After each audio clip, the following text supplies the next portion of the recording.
Hello internet friends. Today I am hanging out in my front yard because I am going to show you exactly what that video title says, which is how to wax a whip.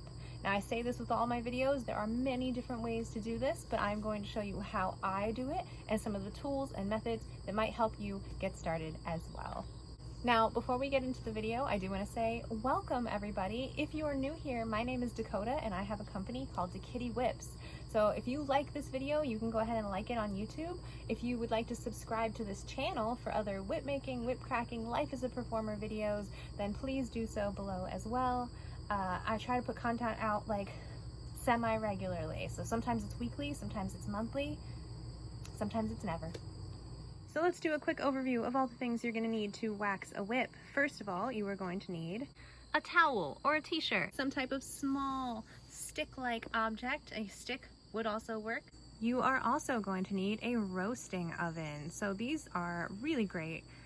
You can get them almost anywhere. They're about 60 bucks online. And the reason you want to do a roasting oven and not a crock pot is because a crock pot does not have temperature settings. I can have it set to 200 because I'm using wax that has a melting point of about 150, 175. Last but certainly not least, you will need wax to wax your whips in. So this is just paraffin wax. It is already melted because I've had this roaster going for probably 8 hours, 7 hours by now. It takes a little while to melt. You can buy this in bulk from different candle websites, and that's what I do. I buy about 50 pounds at a time. This roaster I would say is only about like 1.5 inches to maybe 2 inches full. You don't have to have a completely full roaster to wax whips. It just is going to take more time for it to melt. I wanted to do this in real time for you, so I'm going to put this whip in, and then we're going to see exactly how long it takes before it's ready to come out. Because it's not very long, but I've never actually timed it, so let's see if I can do this with one hand. So this is where this little stick comes in. So as your whip fills up with wax, it will get heavier and it will sink to the bottom, but until then you do want to make sure that it's fully submerged.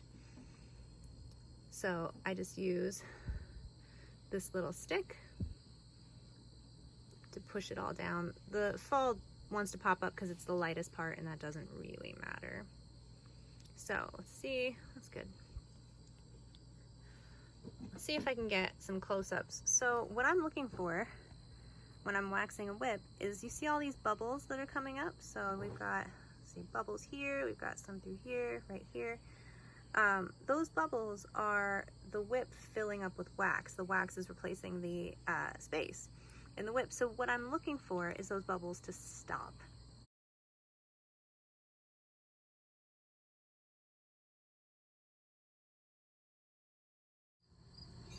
So we have our towel, got my hand right here, nice clean spot, where it's not too waxy.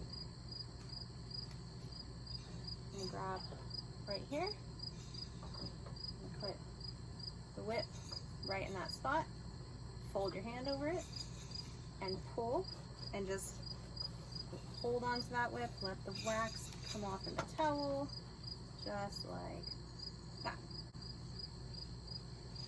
And yeah, this is a different thong that I just did for you. I'm trying to get the best view for you, so I'm doing some different shots.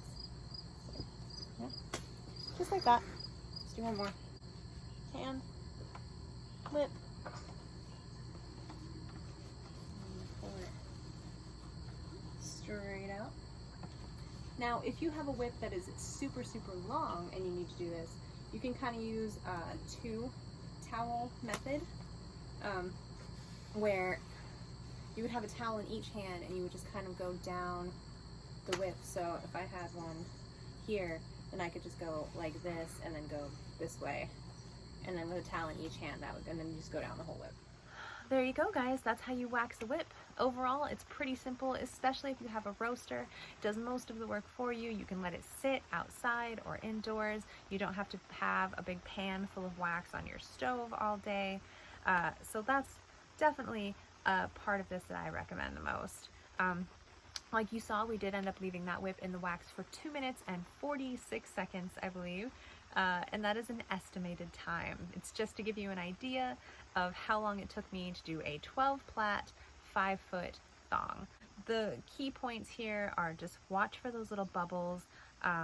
You want to make sure that the whip is fully submerged in your wax and that the heat is appropriate. So you need the heat to be hot enough to melt the wax fully, but not so hot that you're going to start burning the whip, which you can do.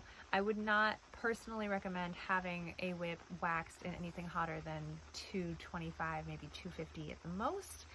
It also gets extremely difficult to handle when you're pulling the whip out if it's any hotter than about 225.